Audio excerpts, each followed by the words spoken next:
they were the first in the series. And Lalita auntie and Sundarajan uncle, I want to introduce Farrokh and Janet. They are our speakers for this week, and it's going to be.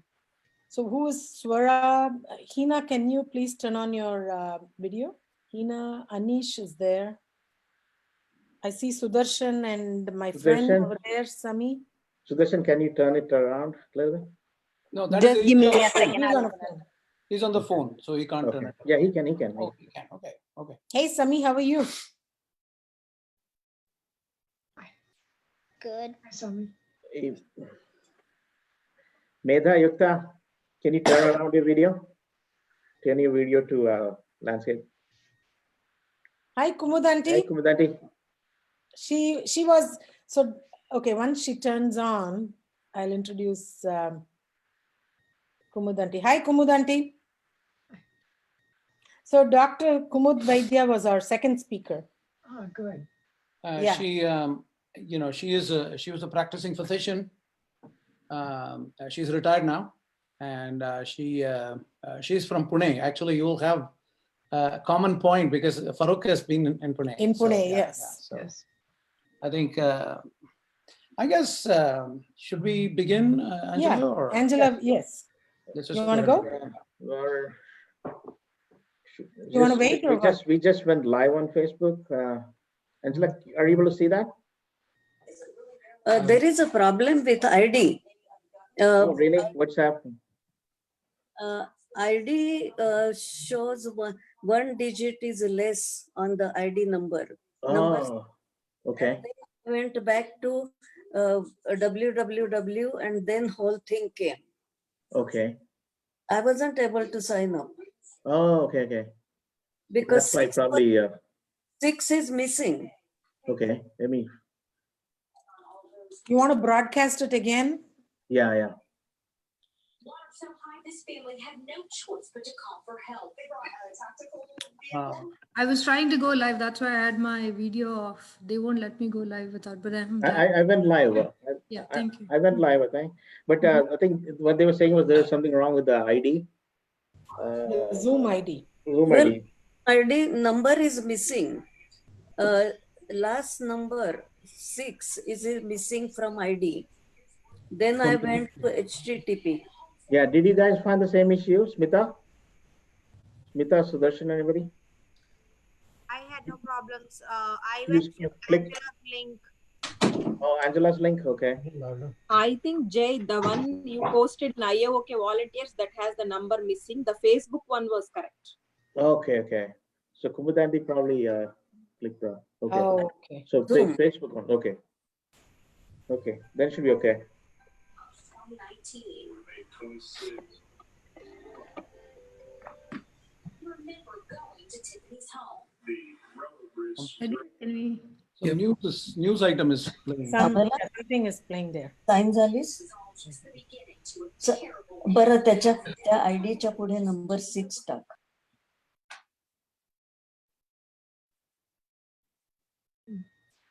Hey, Angela, they're saying the meeting ID is wrong. This is Joshi uncle. So, No, it's not wrong. I think it's just not visible. There's a last digit. it's not valid? That's Okay. it. Yeah. 1 second. If they click on the link that you provided, I think you're getting in fine. They just Yeah. have to add 6 in the last number. That's it. Yeah, missing 6 in the end. Yeah. Okay. Type 6 at the end. I'm doing. 8196.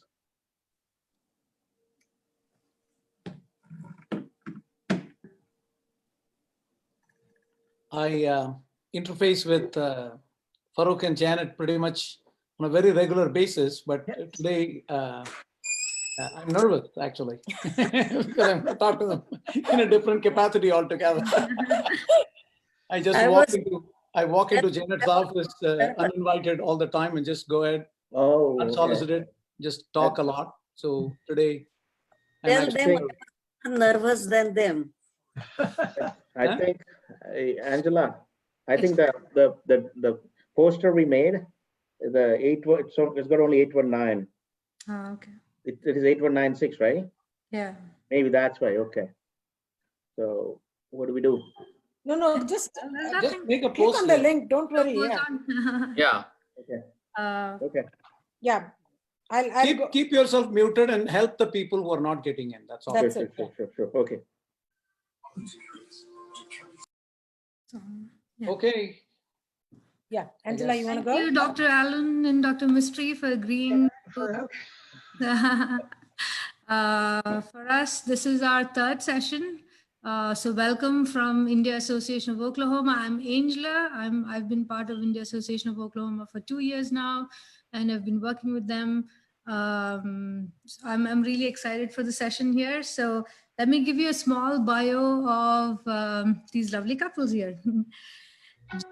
Janet K. Allen holds the John and Mary Moore Chair in the School of Industrial and Systems Engineering, and Dr. Mistree holds the LA Com Chair in the School of Aerospace and Mechanical Engineering at the University of Oklahoma in Norman. They have published over 400 papers, 2 books, and 3 research monographs.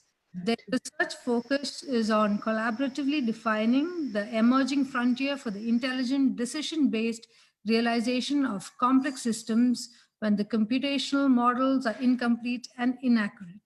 The education focus is on creating and implementing courses aimed at educating strategic engineers, those who have developed the competencies to create value through the realization of complex engineered systems. So both Janet and Farrokh co-direct the System Realization Lab at OU. Welcome. I think, did they? Did we lose the video? Yeah, I think so. Their internet connection is not the best. They'll connect back, but you got to hear about them. They've been in OU, they've been in Oklahoma for a long time, right, Jayashree? Jayashree can add something if you want to. Okay, go. They've been in for about 10 years now. Mhm. Professor Mistree came in here. I mean, I thought I can say while they are there, but I think he doesn't like a lot of great things said about him. They're both very humble people that way, extremely humble people. He has a pretty good journey. He came here from Georgia Tech. So he was a professor. He and Janet were both professors at Georgia Tech in mechanical engineering. And then he came as a department head of mechanical engineering here, mechanical and aerospace engineering. So since OU has a rule that you cannot be the supervisor for your spouse, so Dr. Allen came to our department, and Dr. Mistree was the department head in mechanical engineering.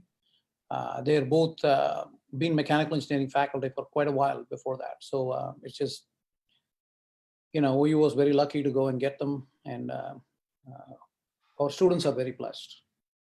Oh, they're back here. So that's good. Back here. Somehow they went Welcome. I think if anyone has any questions, I think we'll take it. You can raise your hands and then we'll take those questions. And Jayashree, do you want to start off or? Yeah, Shiva will start. Yeah. Thank you, Angela. Thank you, Angela, and thank you, Farrokh and Janet, for so graciously accepting this invitation to talk and be interviewed. And I know both of you are excellent, eloquent speakers. I really would like to ask you some few questions, which is going to be, it can bridge over to, academics. I mean, you are so implicitly tied to academics that, it's going to be very difficult to decouple that. But we'd like to, I think one of the greatest things I find about the both of you is how well you mentor people. I mean, like, this is something I talk about to everybody. It's not just, the way you have raised your children, the way you have raised your students, so many of them who are extremely successful. And I think just talking about what your students do could take a full session here. And I have not seen anybody with this level of impact in terms of PhD students churned out who have ended up in some of the greatest institutions. So I just want to know, we, the community, want to know how this all started. So I would like to hear about Farrokh Mistree in formative stages in IIT, and Janet Allen at MIT. And how did you get started? I mean, like, what were your surroundings, and how did all this come about? You want to go first? All right. So you asked about MIT. MIT was a little special for me. I came from Pittsburgh, Pennsylvania, where my parents and grandparents were, up to MIT. And at that time, that was not the first class that admitted women, but the first class that had a considerable number of women. We had about 40 women out of 900 students in our class. And socially, I found that kind of difficult. I mean, very difficult. So I went through MIT, but I decided when I was finished that I needed to go as far away as I could get from MIT, and went to Berkeley. And so at Berkeley, I met Farrokh, and I guess he'll tell you about that. My story has to start a little bit earlier, and it starts with my mother. My mother was born in 1918, and she went to medical school in Bombay, to Grant Medical School, and she was the fifth or sixth batch that took in Indians and women. And when she was born, she was given to my grandfather. My grandfather and grandmother gave her to her grandmother, and they went to Vajreshwari, which was a forest with villages out there. And my grandfather was an MD who had been trained in Germany, and he took care of these people living in the woods of Vajreshwari. My mother's grandmother died at the age of 10, when she was 10. And the aunt and uncle decided she had to get married, and she did not want to do that. She wanted to study. So the story goes that they turned the lights off at 10 o'clock. So she'd go outside the house under the gas light and study. To cut the long story short, when she graduated from Grant Medical, out of the 9 papers, she got a gold medal in 8 of them. And she had to be interviewed, and she was told by the doctors that they hate giving her the award because she's a woman, and all she would do is to get married, and that would be the end of it. And she's taking it away from some man. So the thing is that there is a similar sort of deal in terms of what happened to Janet. Her parents told her she couldn't be an engineer. She could go into biology, even though she went to MIT and was able to do that. And my mother had this hassle. So she went to join the Indian Army, and she served with General Chennault in the Burma front. And then she came back to Pune, and when I was born, she retired and started her dispensary in the slums of the city, just next to the red light area, to take care of the prostitutes and their children and things like that. Now, why am I telling you this? Because I was brought up by a single parent, my mother alone. My father left when I was 6, and and a lady who adopted my mother. So that's how I was brought up. So I was surrounded by women all the time. And the idea of education was extremely important to my mother. And that was what was passed on to me. And the idea of service, the idea of mentoring people, the idea of taking people and doing things with them. She educated 28 people from her patients, 28. And the children, the grandchildren now are now in the United States, doing all sorts of stuff in the United Kingdom and in India as well. So that notion of mentoring comes from my mother. And that's how I got into the, it's part of, my brother does the same thing, I do the same thing, and that's how it has passed through in our family, that it's not just that you you promote yourself or you live a good life, but you have to share that happiness and your competency with others.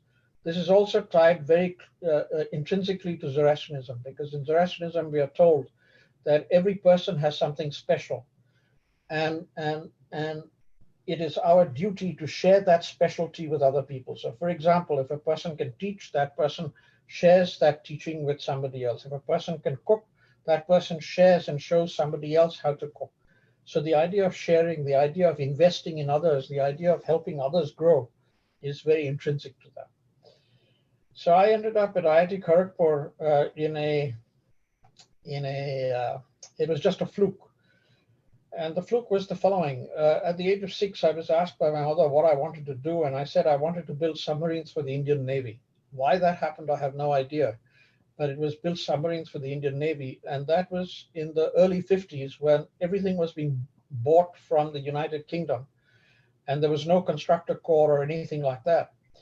So I had appeared for the IIT exam. And I ended up at IIT Kharagpur because that was the only place that taught ship design.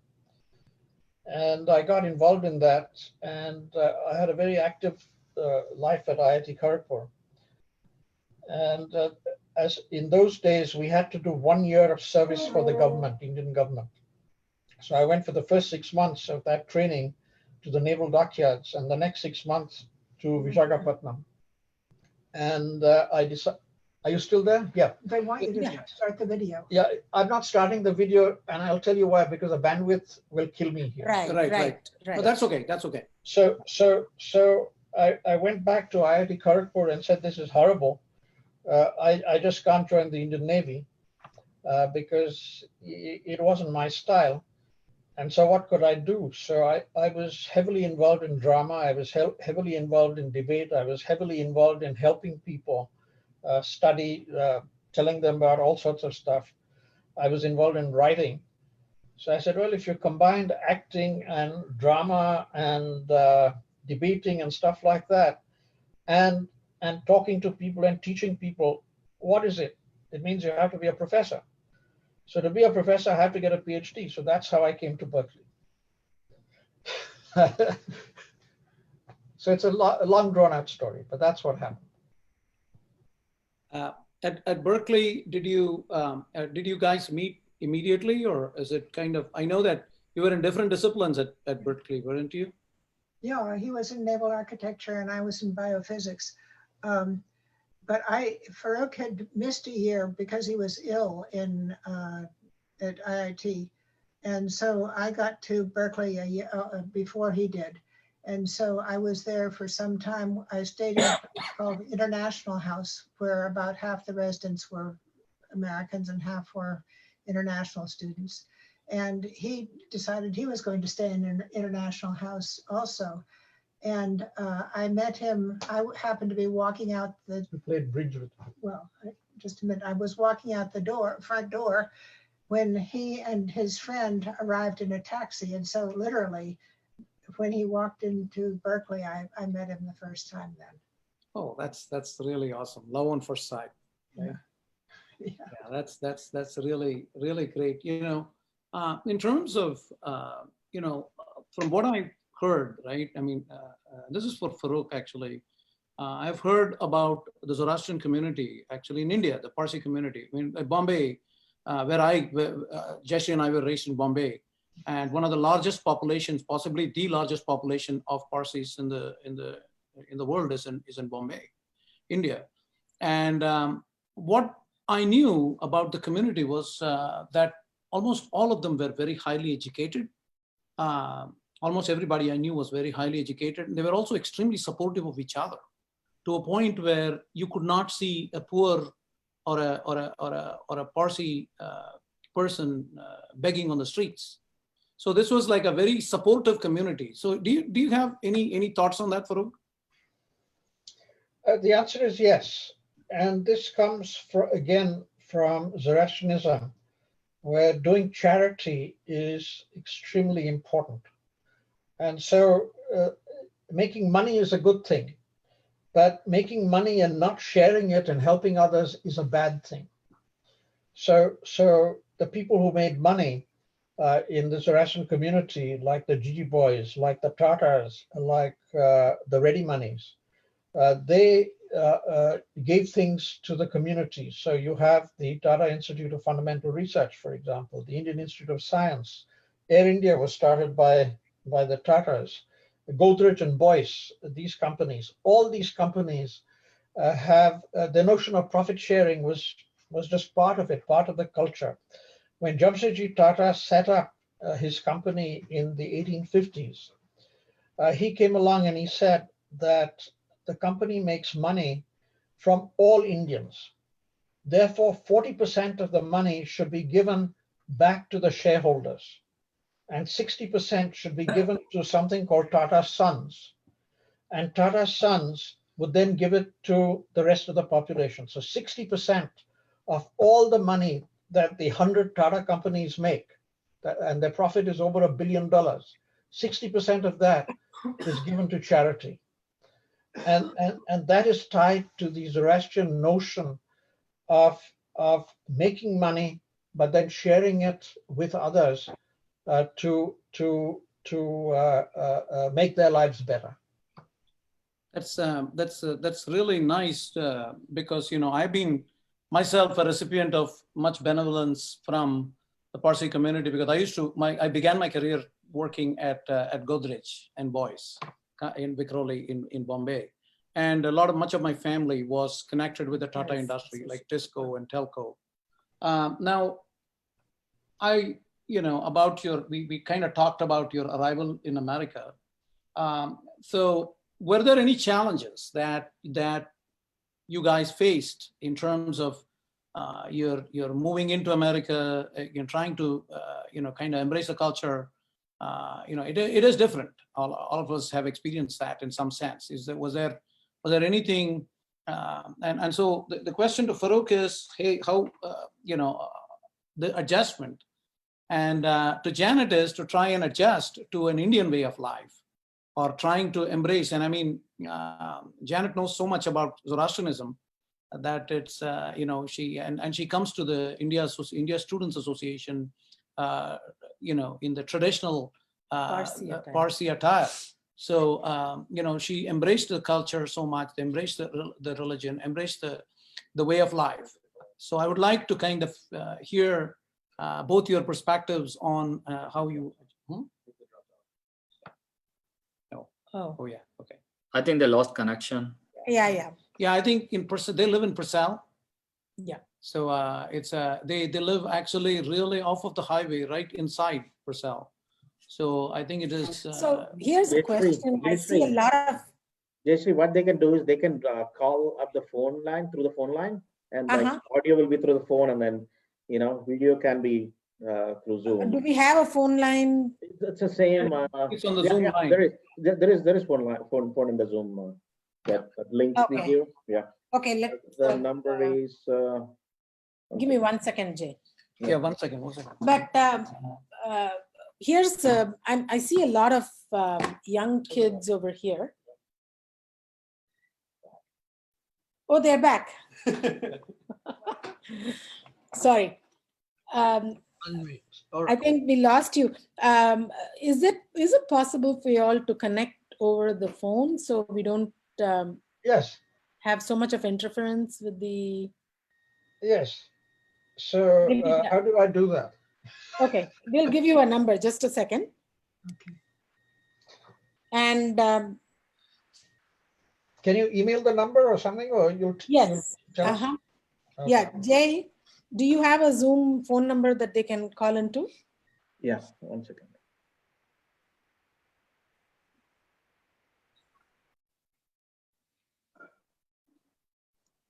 And while we are, I think they froze again. I think we lost them again.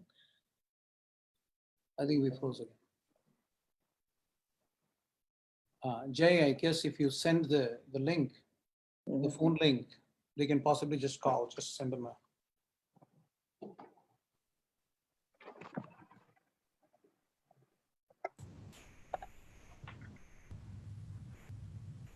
Somebody. Wait, just. Did you see that? Yeah. Are they in? No, dial by your location. Let me copy this and send it over to them, okay? Thanks. Give me just a second, guys.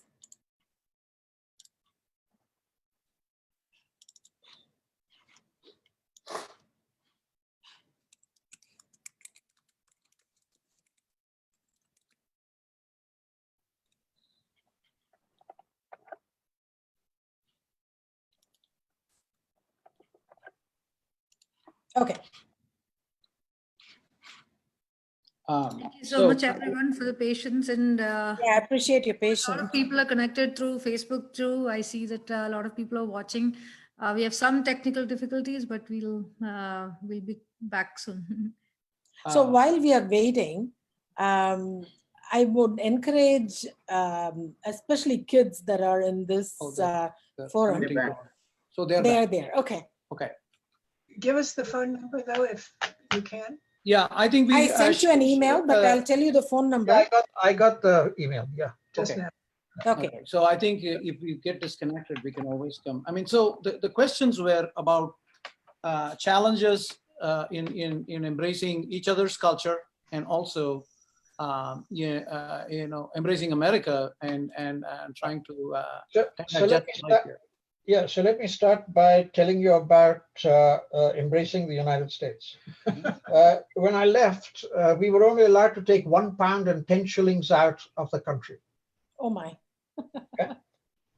Getting a passport was a huge hassle also, because I had trained by the Indian Navy, and in those days, the passport was not a right, it was a privilege. It was only after I left, 3 or 4 years later, that the Supreme Court said every Indian had a right to a passport.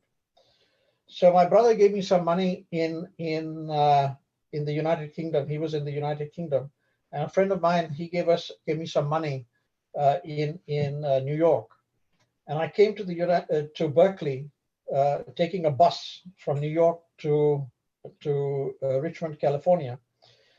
And the first thing I had to do was to get money so that I could pay my fees and do all that stuff, because none of that had been sanctioned by the government, couldn't be sanctioned by the government, and my TA ship was a month away. So that was a big thing. And at the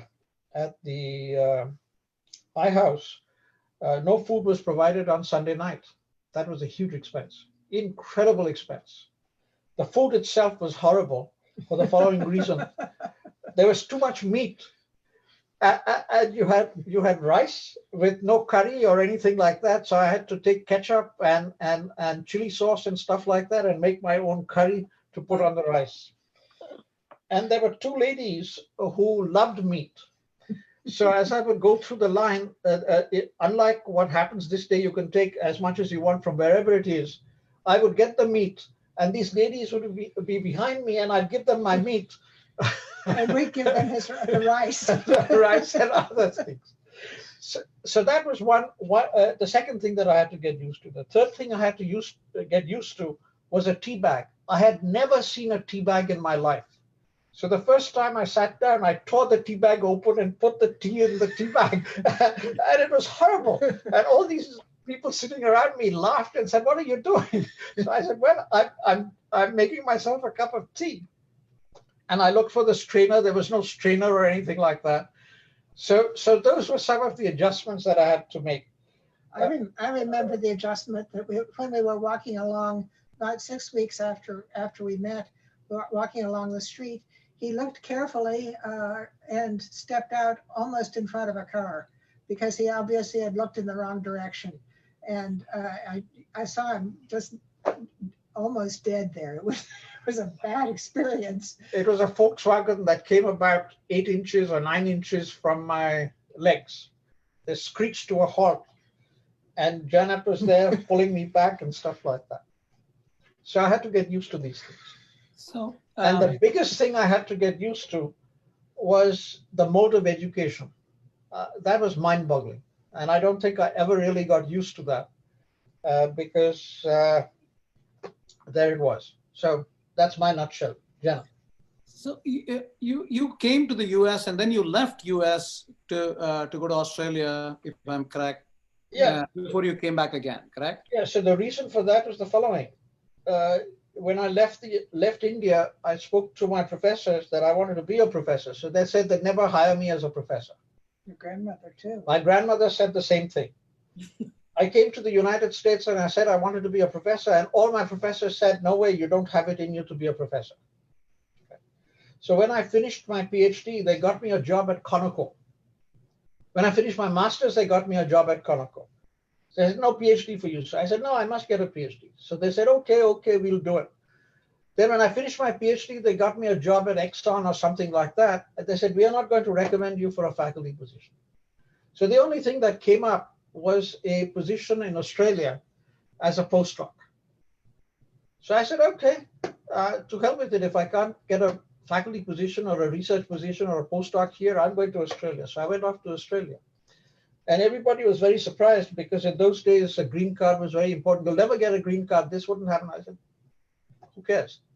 I want to be a professor. So I came to Australia, and within 6 weeks of getting there, the dean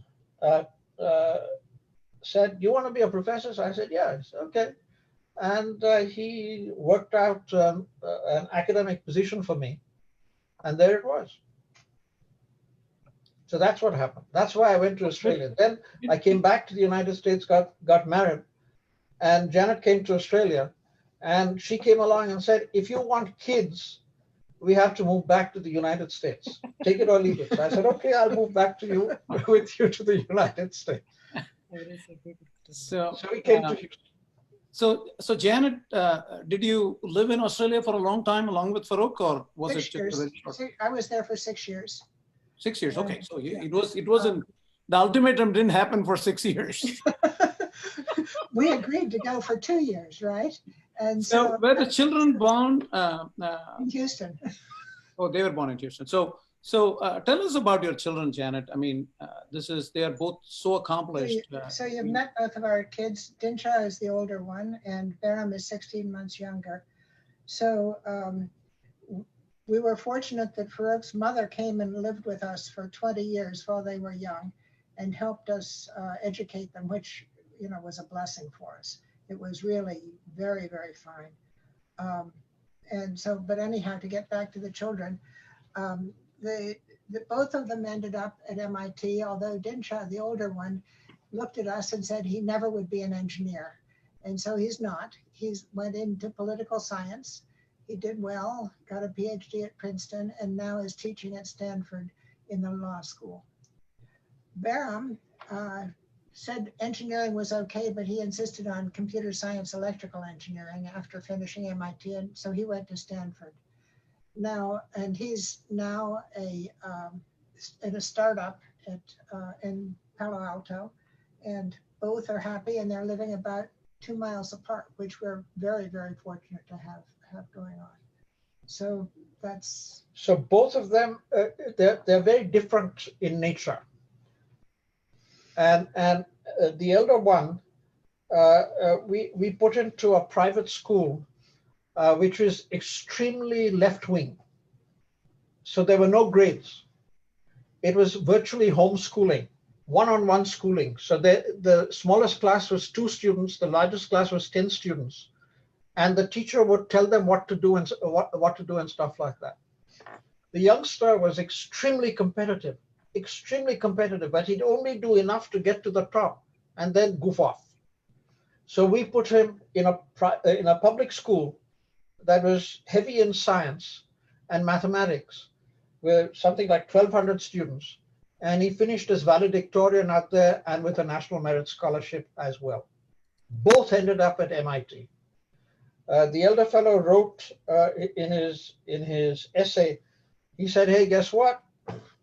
I've been to this very left-wing school, progressive school, and all the people here are from the humanities and the social sciences, and they tell me that engineers are terrible people. But my parents are not terrible.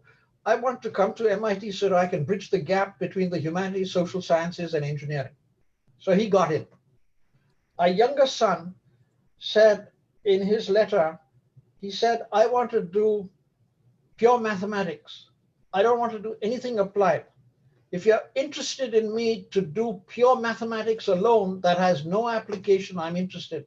If you're not interested, I'm not interested in you. That was the letter that he wrote. Both of them got to MIT. Both, the elder one didn't change so much, but the youngster changed from pure mathematics to electrical engineering, and then to computer science. The interesting thing was once, and as luck would have it, I met both your sons, very engaging, just like you and Janet. And one of the things that okay, their names are Tinsha and Behram, are the two sons of Dr. Mistree and Janet Allen. So they said one thing, that while at MIT, they were both taking classes, similar classes, all the way to their junior year. And then they kind of, one went into political science, quantitative political science, and the other went into electrical engineering. But they have a lot of the same kind of classes. Is that something that you guys welcomed, or you encouraged, or did you just say you do what you got to do? Or because I read your philosophy. The beauty at MIT is diversity. For example, they both had to take a course in chemistry, right?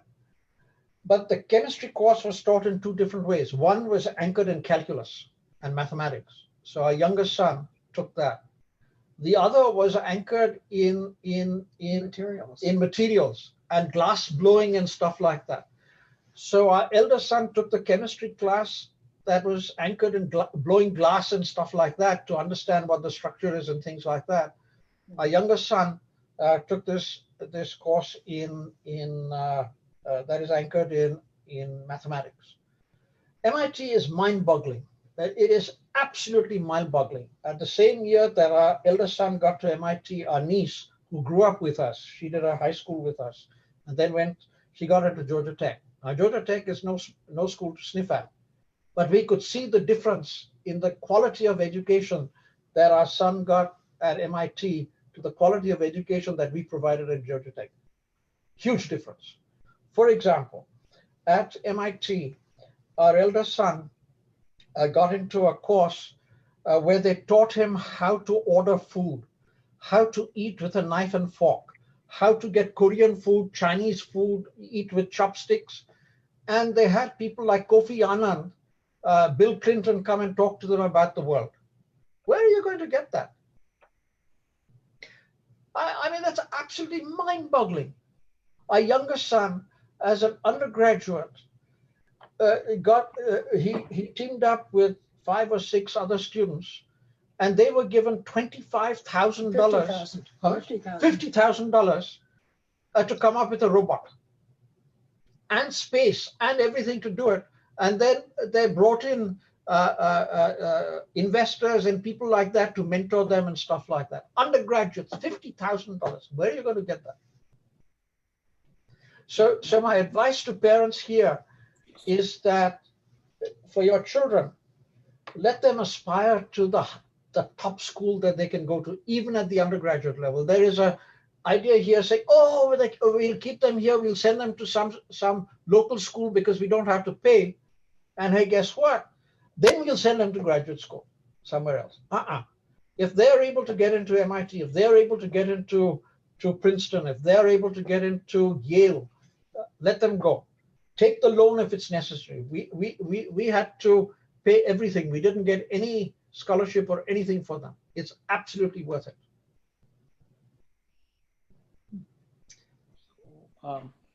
So I want to ask you something on the family front. You said your mother-in-law, Janet, your mother-in-law helped out, came and lived with you all. Now, that is one of the big things that I love about the system. Why are you laughing? Because yes, there's a lot of noise about mothers-in-law, but I was very fortunate. Yeah, exactly. In fact, that's precisely why I'm bringing up the topic, because mothers-in-law, parents-in-law, and parents, okay, they are synonymous. At least for me, there's no difference.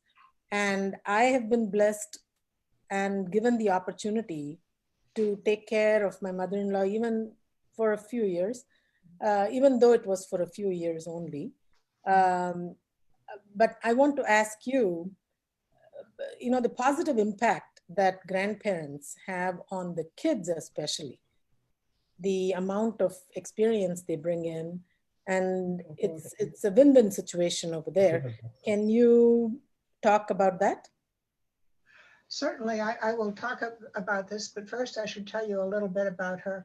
Farrokh has told you something about her. She was a doctor in India, and so she was able to advise on the health of the children. I remember her saying, "Oh, don't worry, he's only got chicken pox," for instance. But anyhow, but she also was very fluent in English, and so we could talk in English. And she had driven in India. We went out of our way to be sure that she had a car, that she was comfortable in driving, and we drove around with her until she really felt safe driving. She never drove on the freeways, but in Atlanta, there were enough city streets, and Houston, there were enough city streets so that she could go wherever she wanted to go that way. And so so I knew that I couldn't teach my children much about India. I knew something about it, of course, but I knew that if they wanted ever to understand about Zoroastrianism, about India at all, that she had to be the one, or Farrokh, or she had to be the one to tell them about it. And I wanted them to be proud, of course, of their heritage. And so that was an important thing that she could help with. So she had a lot of time. She spent a huge amount of time with the children, helping cooking for us and all sorts of different things. So it was really a very fine arrangement that she helped a huge amount. And a lot of what happened to our children happened because she was able to help us.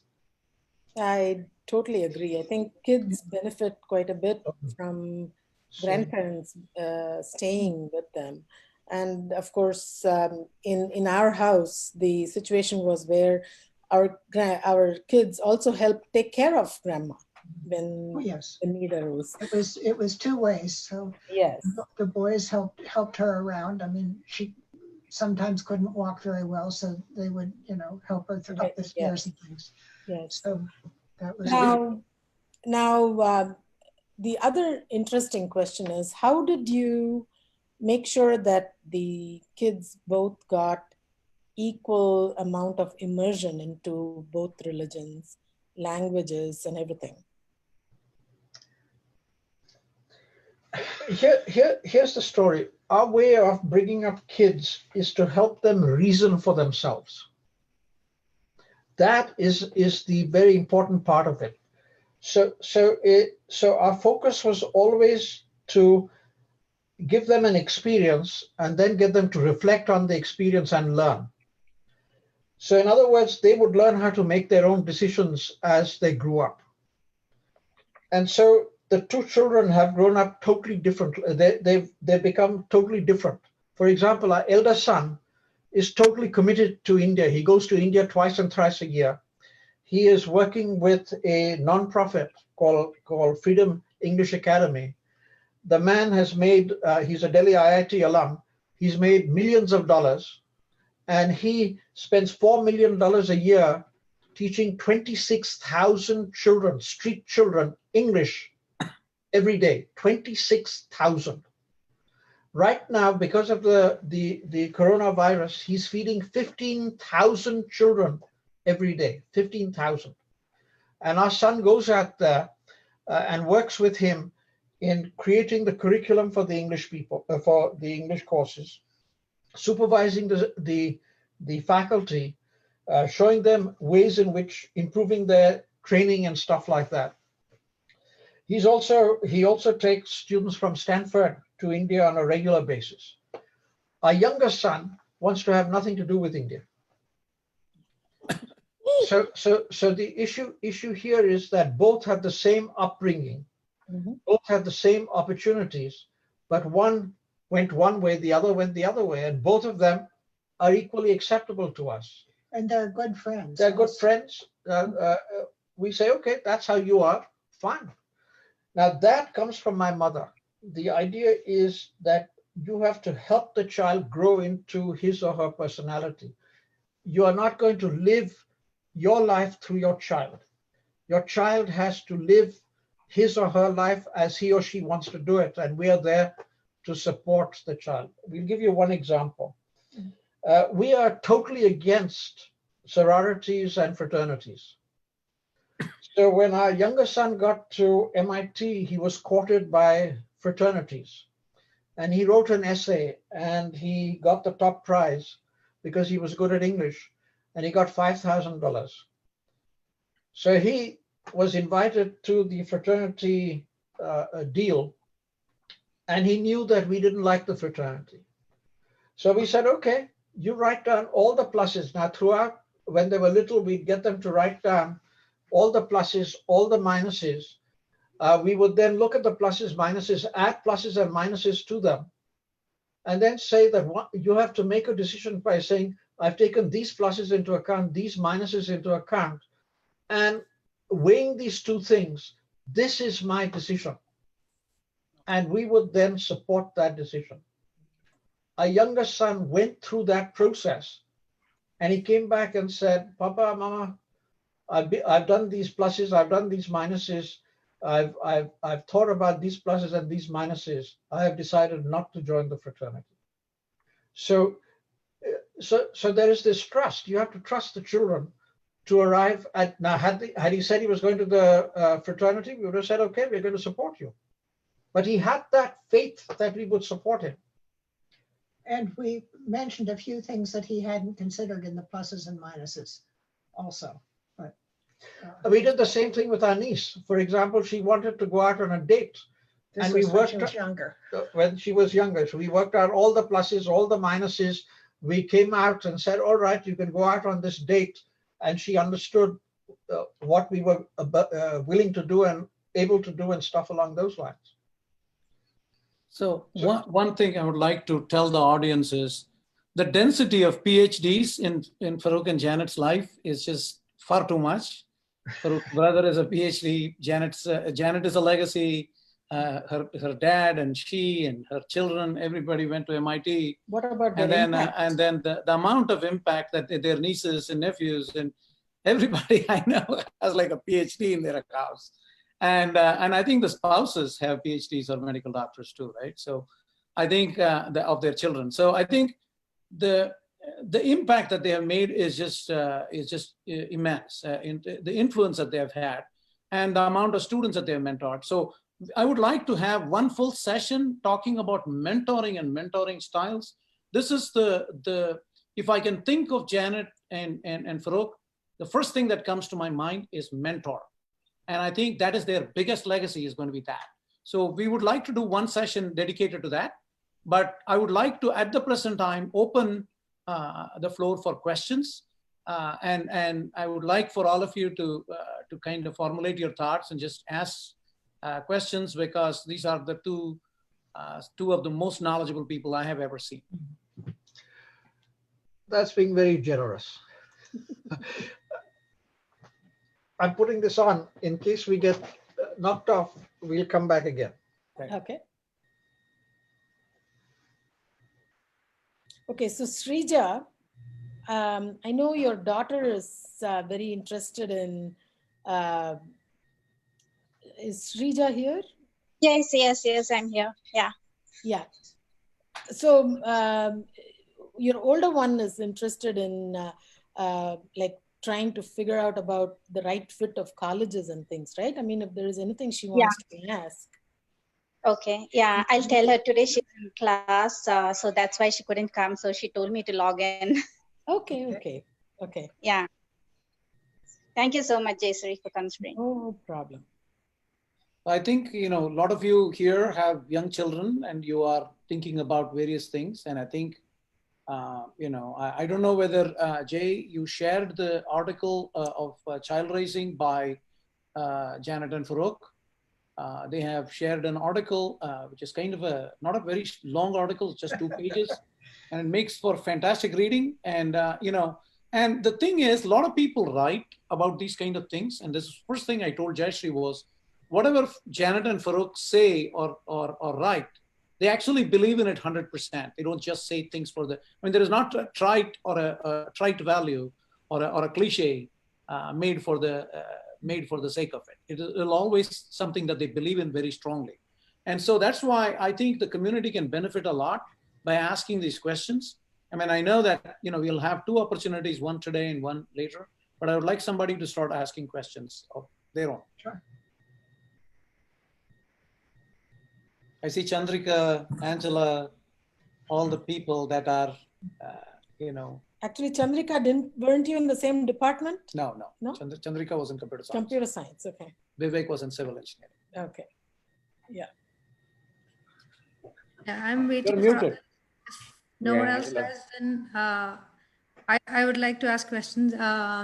So I know that you spend a lot of time working, being with your students, teaching, mentoring is a big part of you, but what else do you do outside? Do you have any hobbies? How do you keep yourself occupied other than your PhD work and school? So here's the story. There are two models, and they're extreme models. One is you want to look at work and life, and you think about balancing work and life. You treat them separately. The other is when work is part of life. And we have adopted the model that work is part of life. So for us, it's a 24/7 deal. So we don't know when it's work and when it's life. So for example, this COVID thing about staying at home is nothing to us because we just continue what we were doing. Only thing is we don't have to waste time going to the university or anything like that. So we stay at home and we're able to talk to people, chat with people, do things and stuff like that. Now, to be able to do that, you have to be systematic and organized. That is a very important part of it. So if you're systematic and organized, then these things work out and you don't think in terms of work and life. For example, today we had to upload 5 papers to our conference, which we did. Prior to talking to you folks, we had a prayer meeting. There's a priest in Houston who goes on to Zoom every day at 5:30 and he does a prayer meeting. Then we do this with you. Then we have another meeting not today, but typically in the evening is when we talk to China, because we talk 8:30 at night. Our time is in the morning in China. So that's how it works. So it's around the clock sort of activity, and the excitement that we get is creating knowledge. So we are professors because we love to create knowledge. The second thing, we love to archive knowledge. That means write about it. The third thing is we love to mentor people. That means undergraduates, high school students. For example, right now we have, because of this COVID thing, we are giving an internship via the internet for a student in Pune, India. And we talk to him twice or thrice a week. And he sends us stuff and we make things happen. So we have to accommodate that. So to us, that's the third thing. And the fourth thing that we like doing is talking to the community. So last Sunday, we did Sunday school for the Zoroastrian community. And so it's work and life are sort of balanced. Now, what do we like doing? We like watching television. We like watching chick flicks. We love watching chick flicks. We love watching soap operas, like Barney Miller and soap opera. Not soap opera, Barney Miller and Who's the Boss and other things like that. We just finished watching West Wing, so we like this. Mm-hmm. So television is a big thing for us. One thing next time we have to really bring up also is that they have, it's not just Australia. We never talked about the multiple places they have been to and then why they came to Oklahoma. I would like that to be a topic. There are three tours of duty where they have mentored so many people, 3 different places. That actually brings me to another question. You talked about your son going back to India and doing things. I know that both of you actually go to India and you do a lot of collaborative work over there. Can you talk more about that? Yes. we are both excited about rural development. So we have a project with a social entrepreneur in India who works, whose focus is on improving the quality of life of villagers who live in extreme poverty. So it's not poverty, it's an extreme poverty. And the way in which it's done is the following. We are looking at the food, energy, and water nexus. These are farmers, these people who are very, very poor. So the hypothesis is that if we are able to intervene with energy and water, the food will come. But that is not sufficient. What has to happen is that you have to create an income for them. And what they grow typically is a commodity now, like rice or wheat or something like that, and they make very little money, and it's a single crop. So by introducing a microgrid, we are able to give them electricity that they can use for their own lives, but also to generate opportunities. We provide training for them to maintain the microgrid. We then have an aquanet that allows the farmers to do precision agriculture. We create a market for them, an internal market and an external market, so that then they can keep growing. And that would be, I'd be delighted to give you a talk on this model and show you what can be done and what we are doing in India. Now, how did this come about? We had a student by the name of Sangram Mudali who came to the University of Houston, and he went back to Odisha and he started a technical college. Sangram Mudali comes from IIT Kanpur. Ashok Das comes from IIT Kanpur. Ashok Das grew up in a village that had no electricity, no sanitation, no water, none of this stuff. He's the social entrepreneur. He's the social entrepreneur. He got into IIT and graduated with a gold medal. He went to USC. He got his PhD there and worked for 15 or 16 years in India, in the United States. Then with his wife, he went back to India, to his village, and he asked his niece, what can I do for you? So she told him, give me electricity, give me light, because we are using kerosene and all this sort of stuff to live in this village. So that's what got him going. So he got together with Sangram Mudali, and Sangram said, guess what? All the technology that you need will be developed by my undergraduate and graduate students, and I will pay for it. So all this technology has been developed at this technical institution, and Ashok has a footprint there, and the dashboard is to monitor remotely what's happening in all these villages is anchored in Barampur in Odisha. And so the story of these two guys is absolutely phenomenal. And so we are involved with them. And we now have a consortium that includes the University at Buffalo, the University at Liverpool, Strathclyde University, Cambridge, and us, working with Ashok Das in making these things happen. How can we involve our youth over here in such activities? The issue is that the parents have to let them know that they are interested in helping people. Let me tell you about what Dinshaz started about 10 years ago. So one of his friends said that the Jews in Israel took their children from the United States to Israel for a short time. And he started something called Return to Roots for American and European children. Mm-hmm. So they would go to Bombay, where many Parsis are, and have about a 2 or 3 week discussion and plan for showing them what things were like in India. And of course, there were a lot of people that wanted to go. So they were able to choose people that were likely to give back to Indian society and be interested in continuing their interaction with both India and the community. Hmm. So this was a sort of a thing that has been going on now for what, 10 years, something like that.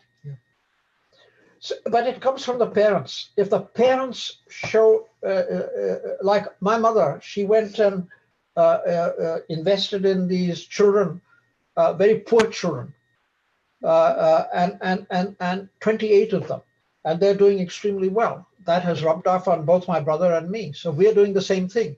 So if the parents don't do it, the kid doesn't get that. So that's the way to do it. We don't have much money, but we do charity, and our children are involved in all these things. We have adopted one girl in Odisha and one a boy in Pune, and our children are involved with that. We have give money to IIT Kharagpur. Our children are involved with that. So the children, from the early age, we've got them involved in doing charity. How did that work? My mother told me that no matter what your pocket money, you have to give 5% of that to charity. You have to do it. So I used to get 8 rupees a month as pocket money, and I had to put away 5% of that for charity to do something or the other stuff like that. That thing stuck with me throughout my life. So at IIT Kharagpur, for example, from the money that I used to get, every month I used to give a certain amount to people, whether it was the ward boy or whether it was the cook, or in the end, there was a student whose brother in Bihar pulled a rickshaw, not an auto rickshaw. He actually pulled it so that his brother could go to the university, to IIT Kharagpur. And quietly I put money into that so that it would be easier for him. So that has to be born in you, and that comes from the family. That does not come from anywhere else. How does the decision making work, like weighing in the pros and cons? So we have something called plus, minus, and interesting, which you talked about. And so what we get the children to do, and this is anchored in values. So the first thing is that you have to be able to get the children to pick up values. How does that happen? At 8 o'clock at night, the family would get together. Our niece, our 2 sons, my mother, Janet, and I. And we would sit down and we talk about the issues of the day. So everybody had to start, sometimes with the oldest and sometimes with the youngest, saying what happened during the day, what was good, what was not good, what they felt, etc. Then we had a discussion on it. We talked politics. For example, I remember Clinton went into Bosnia. And we talked about Bosnia and what was good about it, what was not good about it, about killing, about all these sorts of things. And we tied it back to the Zoroastrian faith. So it kept coming back to the principles in the Zoroastrian faith. So what they got were these ideas of values, the idea of integrity, the idea of social justice. Understanding social justice is extremely important. And unless you know, and social justice is not just environmental stuff or giving things to people. It involves recognizing the inequities between women and men. It recognizes inequity between the rich and the not so rich. It recognizes the inequity between have and have-nots, and what your role as a person is to minimize that inequity. So whatever you do, when you do charity, it's to minimize an inequity, to make it better for somebody else. And so we talk about these things, but then we had a very nice system. If there was a decision to be made, we asked the children to write down all the factors all the plus points about it, all the minus points about it. And we would add to the pluses and the minuses. And then we'd come along and say that you have to make a decision. And when you write that decision out, it's in writing. Tell us what pluses you took into account. Tell us what minuses you took into account. Tell us what the balance is. And then tell us what decision you made. And we will support it. Now, this comes from the Zoroastrian idea of looking at the Amishaspenthas and balancing the pluses and the minuses. This is what is in Zoroastrian theology. And I'm sure it must be in Hindu philosophy also, but I don't know that for a fact. I've tried to find that, but I haven't found anybody who can tell me what the connection is. Dr. Sundarajan, you had a question? Dr. Anantarajan? We can't hear you. You're muted. Unmute. We can't hear you. You're muted. You have to unmute yourself. We can't hear. There. Yes. Okay. Well, apart from the mechanics of bringing up children, the most important thing the children should know, they can always depend on the parents with unconditional love. Psychologically, once they get it, and they find their own path. And the another thing we have to instill, as Dr. Farrokh said, we have to instill, we have to impress on them the value of compassion. In my opinion, a person who is not compassionate, however much he is accomplished, he is worth nothing. And that's all what I want to say. Dr. Joshi, the Meghna and Dilip Joshi. Can you? You unmute yourself. I think we lost them. No, they're there. They're there next to you. There, Meghna's iPad is there. Yeah. No. No, Actually, please will come in. No, Meghna ji and Dilip ji, he was asking about the equivalence in Hinduism. I don't know if you want to kind of approach that question that Dr. Mistree posed. But one thing, remember, we do have one more session, so we can do one more session. You know, I would like heavier topics, the things that are going to take more time to go there. You know, there is it's already 7:15. Yeah, we 7:15. can. So I would like. I was saying, I think we lost Dr. Allen and Dr. Mistree. Yeah. They will come back. He said that he's going to come back. So yes, Hina, you're saying something? Yeah, I enjoyed whatever you guys said. I want to ask that I have a toddler. She's 3 years old. So what should I tell her every day to be more kinder? She's really kind, but she's 3. So I want her to be to remain kind. So what should I tell her every day? Unmute yourself, Farrokh and Janet. You're muted. No, I think they're not. No, I am muted. Oh, okay. Ask her to do one random act of kindness. It can be just a kind word, or it can be feeding the poor, or giving lunch to somebody. Daily, at least one random act of kindness. That will, that's a great way to start, in my opinion. Okay.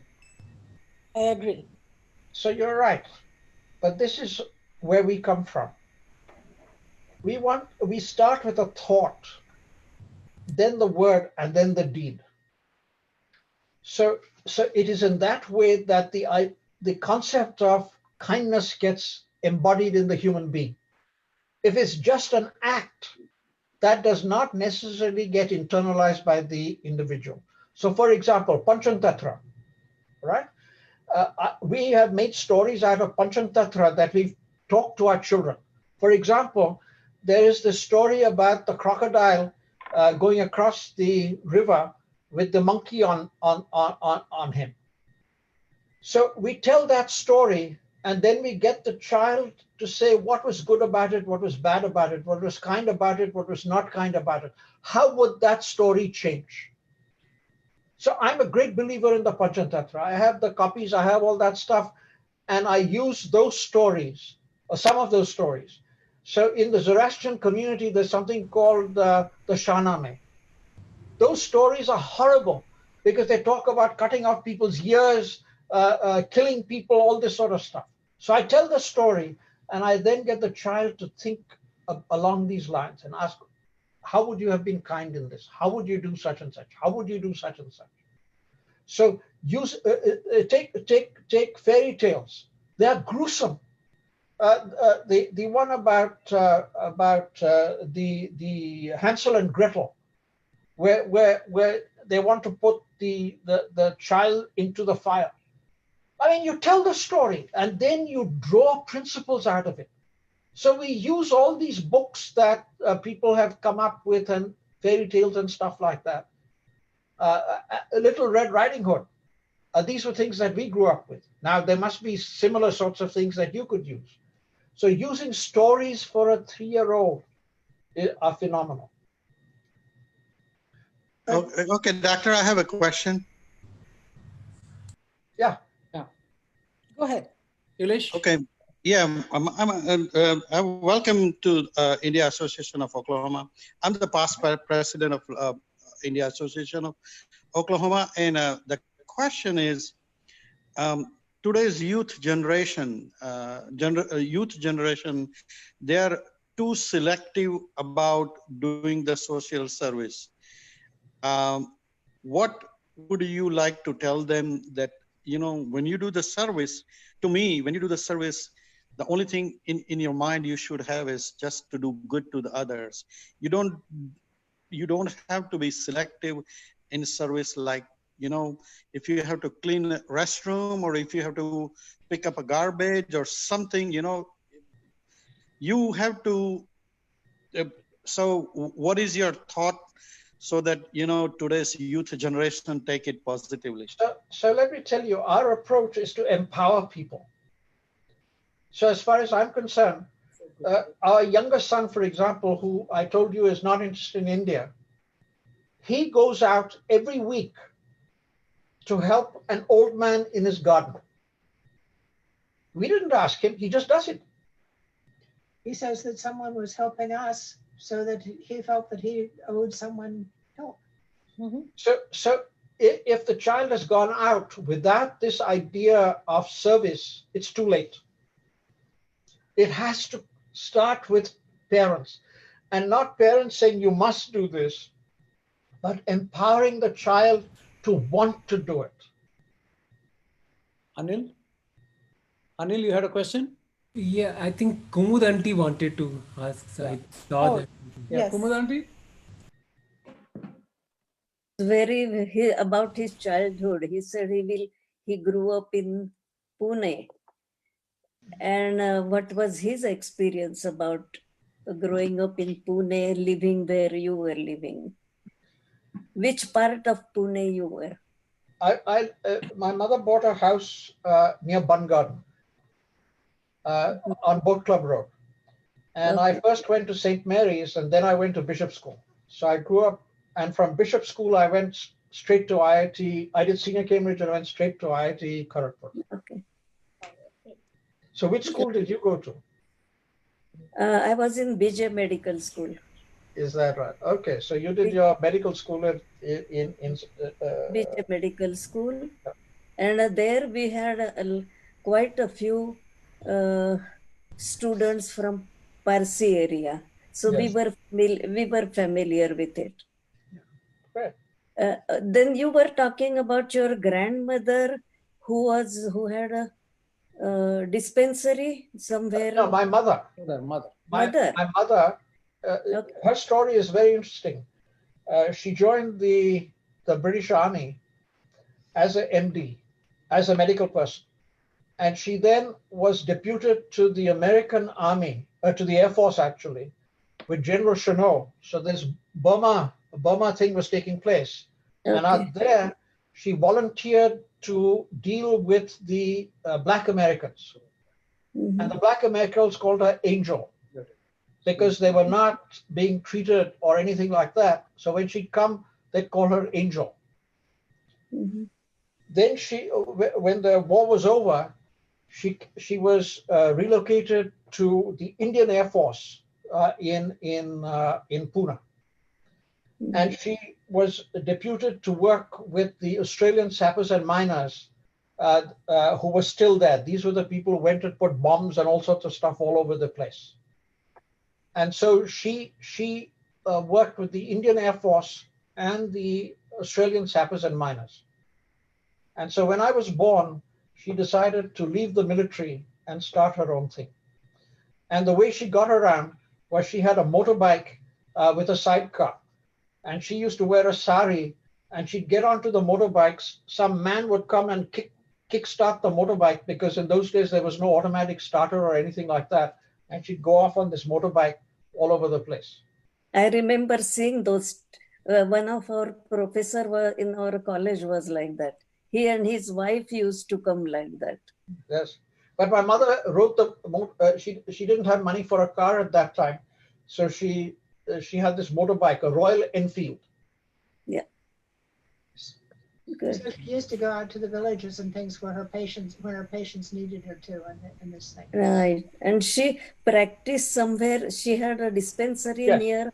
Yes, it was in Ravivarpet. Kasparpet was the red light area. Ravivarpet is the one that adjoins it. So she had it in Ravivarpet. Yeah, I grew up in Budhwarpet. Is that right? Then you know where it is. Yes, I know Ravivar and all those things. Sudarshan, you had a question? Yeah, I have a question. Thank you, Kumudanti. Thank you.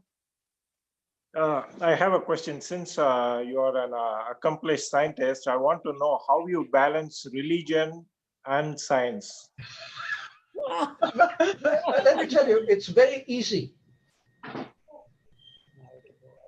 In Zoroastrianism, there is the theological side to it. That's the spiritual side to it. And there's the rational side to it. Okay? So science is rational. So what I look for in Zoroastrianism is the rational side to it. And I recognize that there is a spiritual side to it, which I don't understand. But others do. And it doesn't matter if somebody is a Zoroastrian from the spiritual side and I'm a Zoroastrian from the rational side. If we both think in the same way, what difference does it make where you come from?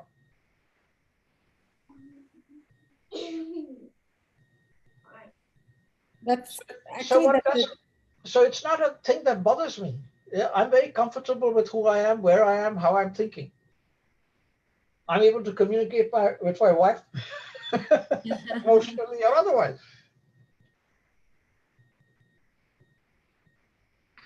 And knowing something about other religions helps a huge amount.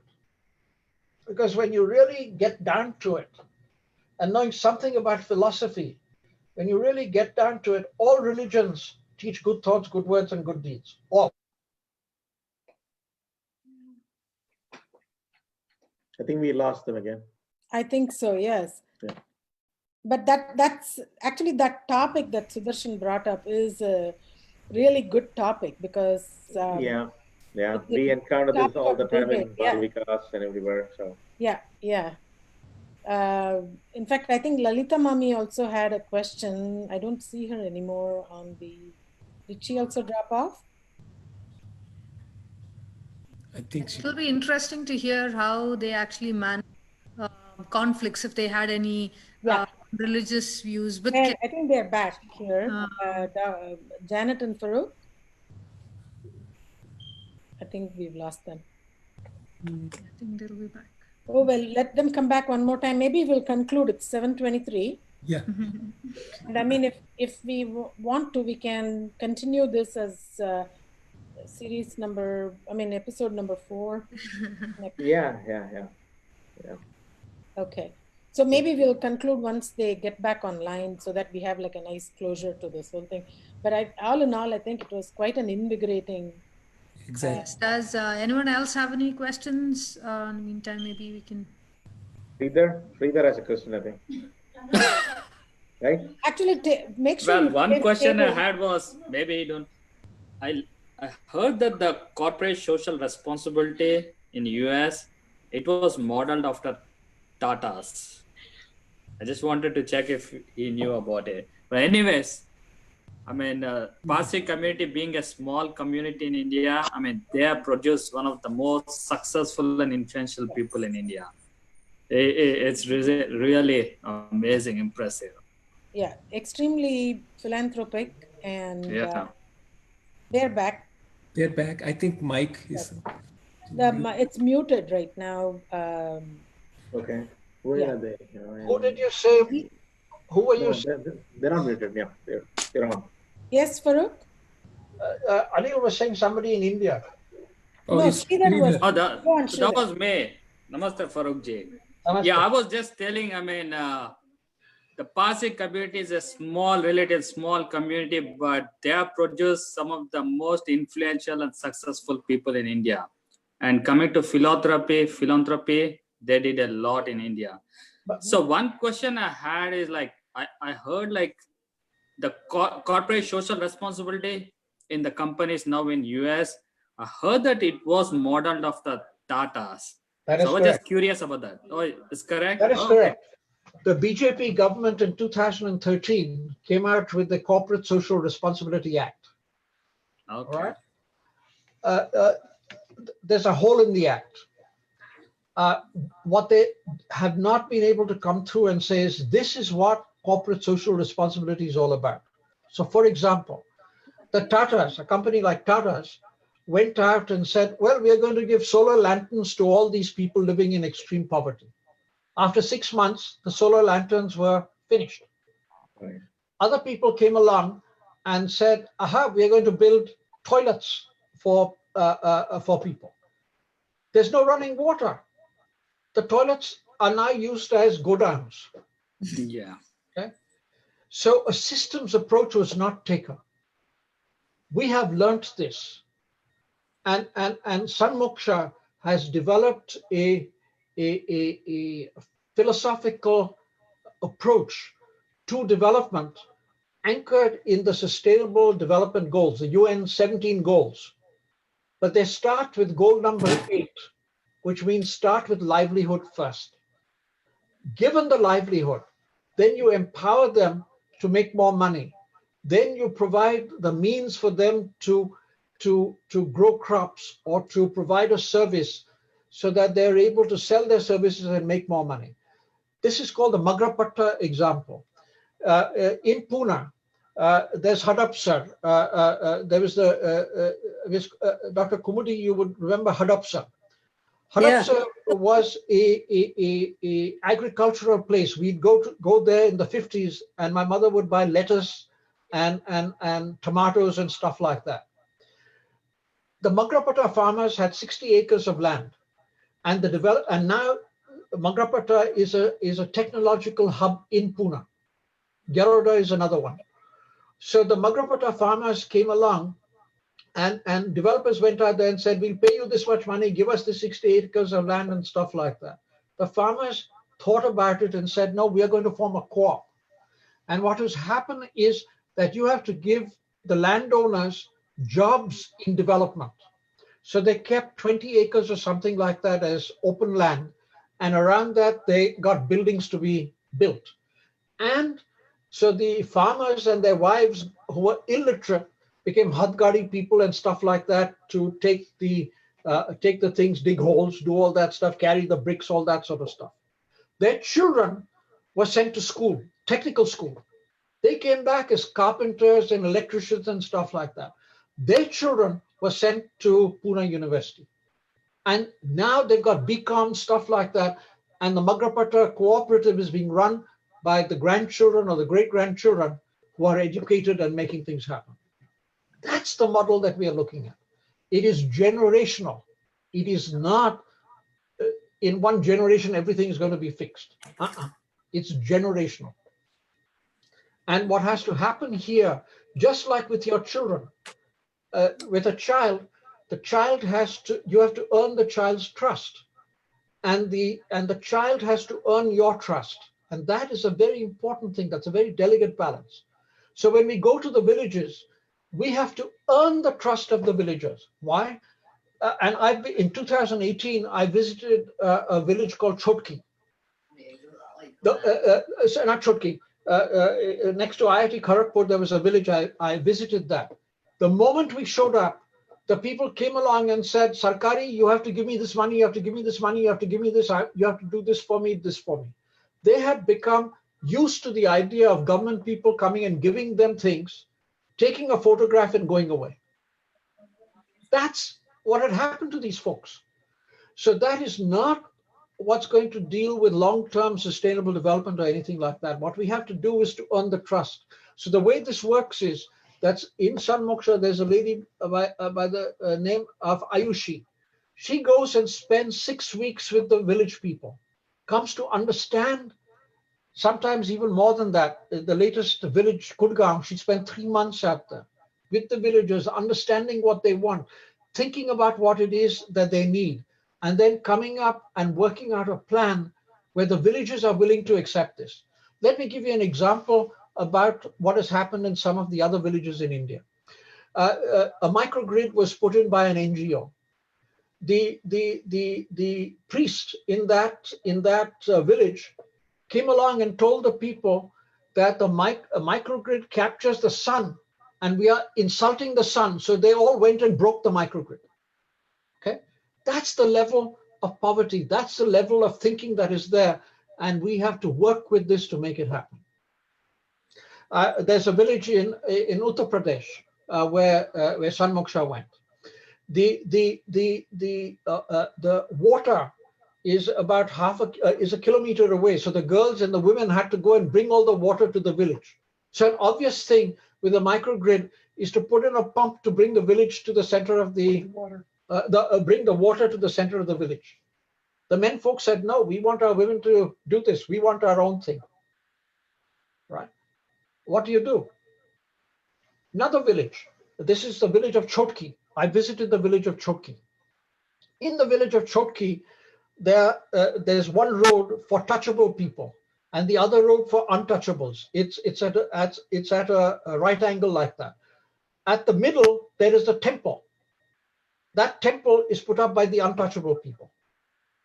The touchable people deal very badly with the untouchable people. But when San Moksha went in, they said, look, you can continue your doing whatever you're doing. We are going to give equal amounts of electricity to both of you. And they said yes. Now that's a generational change. The untouchable people have plots of land and they grow vegetables, whereas the touchable people own the land and they grow rice and all this sort of stuff. The children, we provide the thing to go to the same school. So we don't interfere with the culture. We focus on providing an opportunity for people to make things happen. So in the village of Chotki, for example, the government saw the success and they came along and put a school there for the tehsil, for 5 or 7 villages around there. Now that's created an opportunity. Why?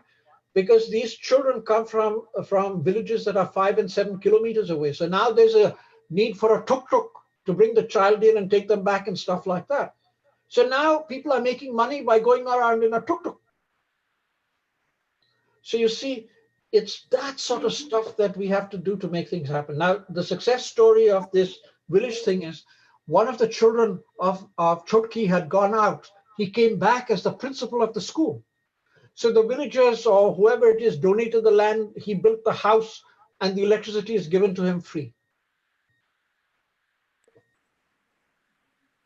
So that's the sort of thing you have to think about and deal with. Yeah. Thank you, Farrokh ji. I think, yeah, a sizable Indian community is now well established here in US. So they want to do something back home, but all your experiences will definitely help. I mean, to help in such a way is more comprehensive and sustainable, right? So thank you. Thank you for sharing that. So out here, we've had one master's student complete his work. We just had another master's student graduate. We are looking for a third person to come and continue with that project. And the student in India who's doing the internship with us, he's working on this project. So I think it has been a wonderful evening with all of you. I really appreciate Professor Farrokh Mistree and Professor Janet Allen, 2 of my esteemed colleagues. Like I've said this several times, I would like to thank both of them. And I think this is only one of two sessions. We will organize one more session because there is just so much more to talk. There are a wealth of information that they can share with the community, and the community will really benefit by hearing this. And I would like to hear more, like to have more parents enrolled in here, because I think the next talk. So Shiva, let's do the following before everybody signs off. Why don't we ask each person to say what they took away from this conversation? That would be very helpful, so we can think about what needs to be done next. So let's start. Please call, you know their names, call them. So there is about 17 people. Maybe we, by show of hands, top 5 we'll go for today. So Smita, you haven't spoken at all. Yeah. Okay, I can start. What I got from all these Nana Nani kahanis are like the connection. I mean, I am also to blame because I am from this generation. We seem to have not connected with our kids. Like you said, you talk to them, you tell them stories. I heard the same from the other couple that day as well. And I mean, again, it's also my fault, right? Because we are like, okay, it's easy. Just watch some TV or go on your iPad and play some games. That might be easy. But is there something that you can tell us, okay, maybe this is how to start, or maybe this is the way to do it? Not like preaching, but some advice.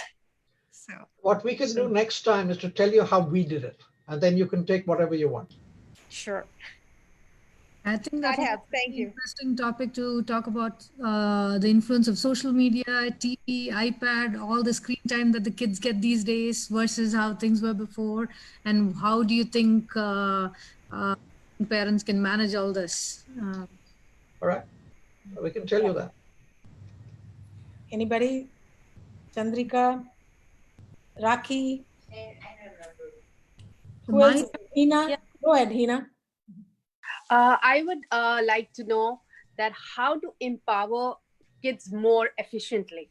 Like we tell them unconditionally, but and this has been repeated a lot, in this session. But I just want to know more the tips and steps where I can empower my daughter more efficiently, and more like she should know that she's empowered, but she needs to be more down to earth and more humble about everything. Right. So we have written a story on my freedom, my responsibilities. All right. Because what the child wants is freedom, and what you want to say is you get the freedom in the context of the responsibility. So what is the responsibility that a child of 3 years can deal with, 5 years can deal with, 15 years can deal with, 17 years can deal with? So this is a constant balancing act, and we have a story on that. And the story is about Papa, Mama, Mr. Kutro. Kutro means dog. Rauk, he's a boy. He's our eldest son, and Dana, who is Beram. Who we've got about Dana, but that's Beram, and it deals with going to a video store. And how do you deal with freedom and responsibility in the context of a video store? So we have made these stories up.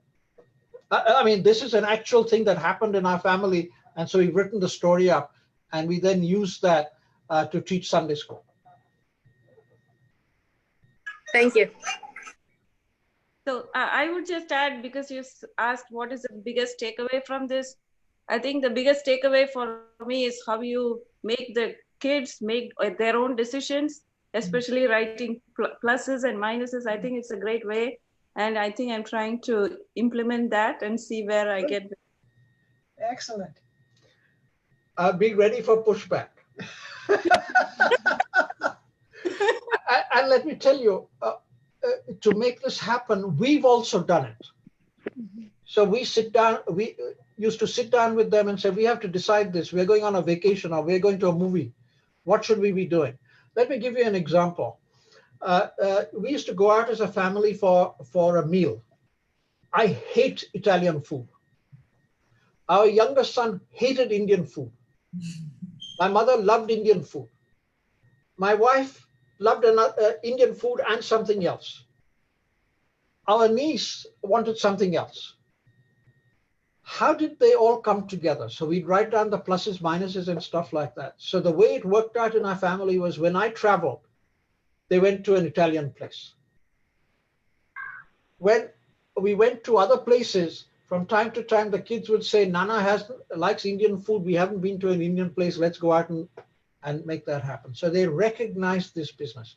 And how did that come about? That came about because we sat down and we wrote these things and made each person conscious of what the other person wanted or not wanted, and how you could make the other person happy.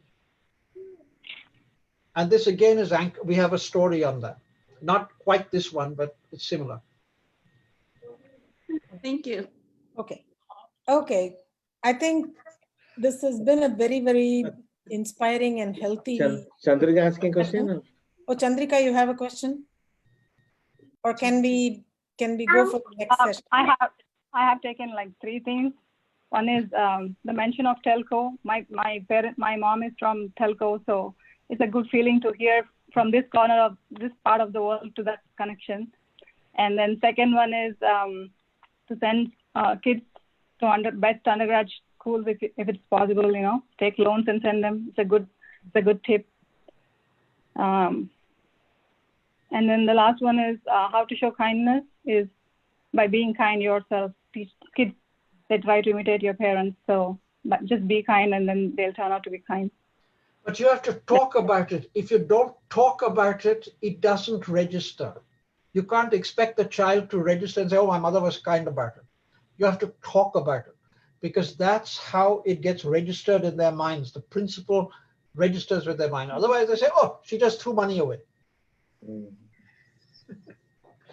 So there is another topic or a diversion to this one is like there are helicoptering parents nowadays. We see most often they give in to things to their kids to just make them feel happy for the moment, and then they're happy, and then that happiness is not long lasting. It doesn't survive. It's like bees' attention. They get it for a minute and then they forget it. So nowadays it's really hard for to make the kids satisfied. They don't really understand the importance of having a real connection with the things that are important for them rather than to the worldly artificial things. Instantly they get happy and then they get disappointed. So we need to find a balance where we should strike a balance. So that's what we need to learn from experienced parents like you. So next time we'll talk about parenting. Thank you, Farrokh. Thank you, Janet. Thank you. And thanks to all of you for joining us. Take care. Thanks a lot. And feel free to contact us one-on-one. We are very happy to do it. Jayshree will circulate the child rearing thing so you can read about it. And we also, the other one is if you're interested in rural development and what we are doing in India, we can talk to you about that as well. Yes, I think that is something interesting. Yes. Thank you so much and have a great. I think Apurva has one question. She's been waiting. Oh, okay. It's not really a question, but I want to say the takeaway for this meeting. So I think the takeaway this time was your pocket money giving 5% to the charity or something. I think I would like to do that. Very nice. We did that with our children as well. Let me give you an example of what we did with our children. Not quite the same thing. We had 3 children. And we said, if you get an A, you get $8. If you get a B, you get $6. If you get a C, you get $4 for whatever the course was. And then we said that 20% of that had to be shared amongst the other 2. So the idea was that you'd make the pie bigger, not compete with each other. But this is a little different than what she talked about. This is a little different, but this is the idea. So where's the charity coming in? Our niece was extremely good at art and stuff like that. So she would work with our elder son and younger son, teaching them about art and stuff like that. Other 2 children had done middle school out here, so they knew about projects and U.S. history and stuff like that. So they taught her, and because they recognize the interaction, the importance of sharing to gain, to make things happen. And this idea of sharing to gain is a very important idea. And that is the idea of kindness. That is the idea of charity. That is the idea. That's the foundational thing, sharing to gain. Because when you share to gain,